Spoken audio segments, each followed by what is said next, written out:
Dave earned 8 letters at Bay playing basketball, volleyball, and tennis. In volleyball, Dave started on Bay's Suburban Conference champion volleyball team in 1975 and was named first team All-Suburban Conference volleyball in 1976. A well-rounded athlete, it was in tennis where Dave truly excelled. He played on 4 state tennis tournament teams, finishing second in 1974 doubles with Keith Broadnax. Team took second. First in 1975 doubles with Clark Gridley. The team took first that year. Third in 1976 doubles with John Larson. The team took second. In 1977, there was a third place finish in singles, and the team also finished third. The 1975 state tennis team win broke Nicolet's 8-year win streak. Good news. During this impressive span, Bay won Suburban Conference tennis titles each of those 4 years. Dave was awarded the prestigious Hilgendorf Memorial Award as a senior. Dave went on to play 4 years of college tennis at the University of Wisconsin-Madison, working his way up to become captain, #1 singles, and played #1 doubles.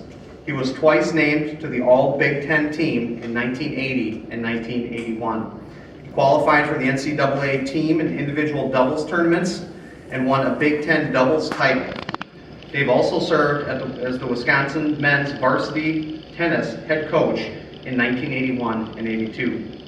But beyond all the accolades, Dave was also regarded as an athlete that displayed outstanding sportsmanship, respecting both his opponents and the game of tennis. He was a leader among his peers, setting a high personal standard while also contributing to a positive team atmosphere. His competitive nature was only outmatched by his desire to bring out the best in his teammates. La La Land type of childhood. My parents and my sister Sue were very supportive of me. One of them was at just about every game or match that I ever played growing up. There was a lot of travel and driving to tennis lessons and tennis tournaments, and they sacrificed a lot for me.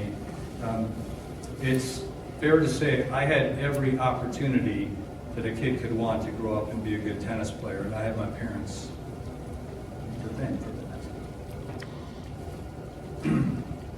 So I remember my dad thought that I could beat anybody, and my mom was shocked whenever I did beat someone.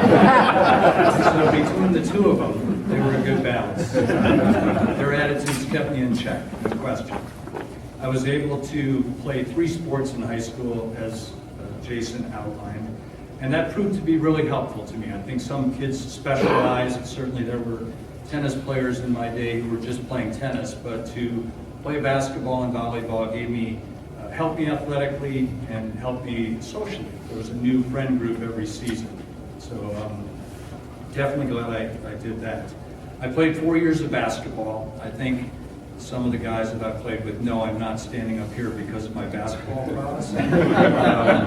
I certainly worked at it hard and ran a lot and invested a lot of time, but it was pretty clear about the second day of freshman practice with Coach Dilke that the best thing I could do is get the ball in the hands of our scorer, Mr. Steve Hurst down at the end here, who I'm just thrilled to have back, to Steve and Susan Hurst. I want to recognize Steve.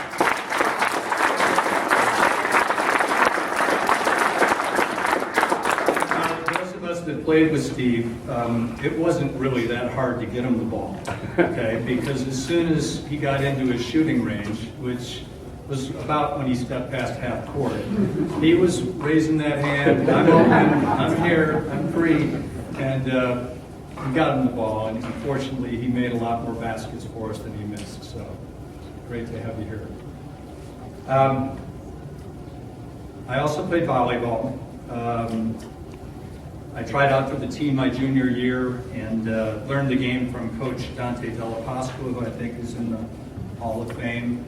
Did a great job teaching me, and we also had 5 seniors that year who were as good as any players in the state. So I was in an outstanding position to learn the game from them.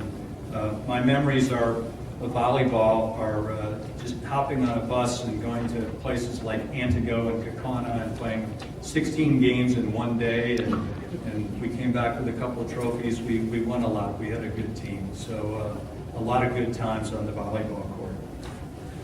But it was tennis where I spent most of my time and had most of my success. Whitefish Bay has had such a strong boys and girls tennis tradition as far back as I can remember.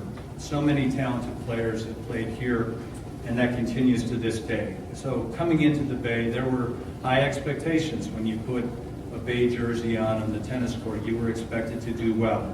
And I think that our team was motivated by that. We enjoyed a very spirited rivalry back then with Nicolet, as Jason alluded to.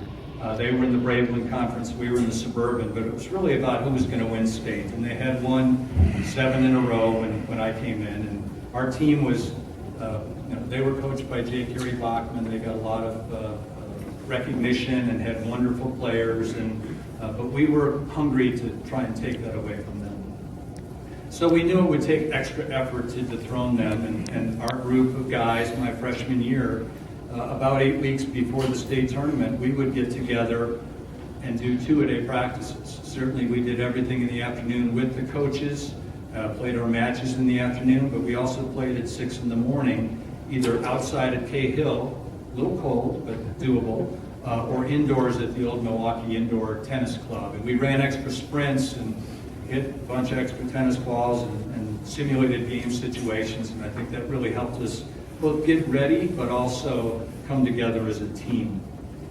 So my freshman year at state, we had a decent chance to win, and we kind of laid out the outline in my intro, but I'll go through it quickly here. It was a lot of fun. We had a decent chance to win. Mike Kutchin, my freshman year, who was our #1 singles player, he made the singles final. I played doubles with Keith Broadnax, and in the semifinals at state, we beat Nicolet's team in 3 tiebreakers, probably the best match we played all year. So all we had to do was have Mike win or Keith and I win, and we would at least tie for the team title, which we were really excited about. So Keith and I step on the court, and we're playing 2 guys from Manitowoc, just like I remember to this day, 6'6" and 6'3" basketball players who were very athletic and good tennis players. We're playing at Nielsen Tennis Stadium. It seems like the whole city of Mequon is up in one bleacher and they're going crazy, but Keith and I get ahead, 7-5, 5-3, 30 all, my serve. I do remember that. So normally you'd hit 2 big serves and be done with it, take the state title, but I don't have a big serve. So unfortunately, the momentum turned on us, and I'm really glad we don't have VHS at that 20-minute span, because we went from being ahead and close to winning to losing that set and getting down 5-0 in the 3rd set. We battled back to 5-3 or 5-4, but we lost. And then Mike Kutchin lost on the first court in a close singles match. So we came close, but no cigar. Nicolet wins their 8th in a row. So the following year, fast forward to that, we once again followed our 2-a-day regimen. We worked really hard, and we put ourselves in the same position as we had the year before. Mike Kutchin was in the singles final. This year I was playing with Clark Gridley in the doubles. Clark amazingly had come back from 2 knee surgeries the prior year, and he comes back fully healed and as a senior, and he and I were the doubles team. We were in the finals, and then John Larson was in the consolation singles final. So all we had to do this time of those 3 guys was win 2 out of the 3 matches that were being played. So Clark and I go out, we're playing Nicolet, and we lose the first set, 7-5. So we're making it very close. And this time, though, we rally. I don't think Gridley missed a shot in the last 2 sets. We kind of rolled momentum-wise.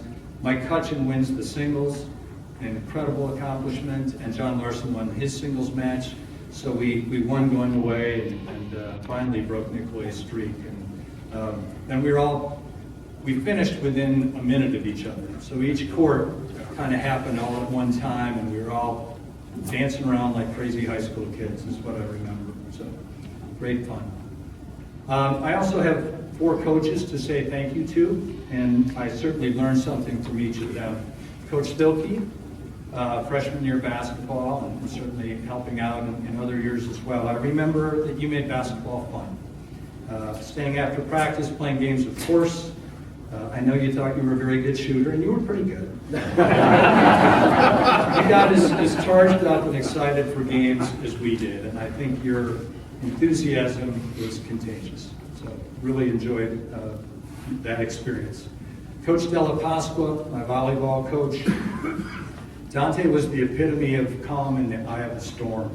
Volleyball is such a game of momentum, and we would be all charged up coming into a timeout, and Dante would be like, does he have a pulse? He was so calm, cool, and collected. He brought us down to earth, settled us, and got us going back in the right direction. Coach Marsh Revolt, who I had 3 years for tennis. I'd say Marsh loved the competition. Those Nicolet matches that we had, he lived for those. Any angle he could think of that would give us an edge, he was up for it, and we thrived on that. And then Coach Blyer, who's here, which I appreciate. I had in both basketball and tennis. I would say he definitely took a strong interest in everyone he coached and looked at coaching as going well beyond the sport being played. How hard you worked in practice, whether or not you were giving your best effort, how you treated your teammates, all of that had to carry over to your schoolwork and really to the rest of your life. He pushed us hard. In fact, I'm hoping that he would have followed the Jack Nagel running the strategy. I think they came from the opposite spectrum, because there's no question, I think all of us would say he pushed us hard, and probably harder than many of us thought were physically possible. But there was a method to your madness, and I appreciated it back then, but certainly understand it much more today. I'd like to introduce my wife, my ideal partner of 32 years.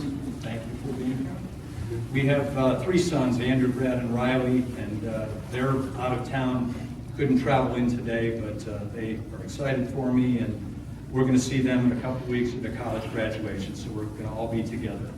And I would say that Mindy and I certainly grew to appreciate high school sports as parents, and just watching them in their own, creating their own memories, their own experiences, and watching them go through the learnings of wins and losses and whatnot. So we've been fortunate to have that experience and really love that. Lastly, I would say to some of my class of 77 friends and college friends who came here, which we had a little time together last night, which was fun reminiscing, and for you to be here, really appreciate your friendship and your support. I'm very grateful for that, and thank you very much. And lovely ceremony. It was really special to hear some of the stories and memories and little nuggets of wisdom that each of our inductees and their families were able to share today. Going through this, my first process of inducting the 6th Athletic Hall of Fame class, I certainly learned a lot along the way.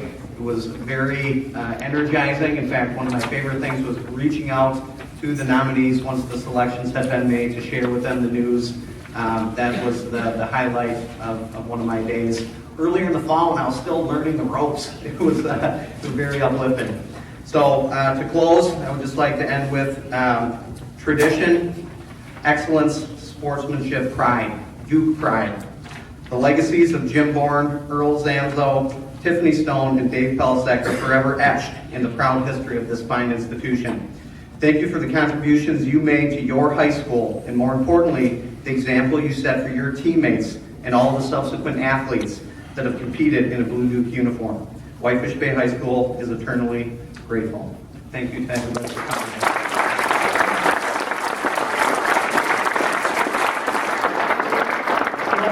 Enjoy the refreshments. Some of those lovely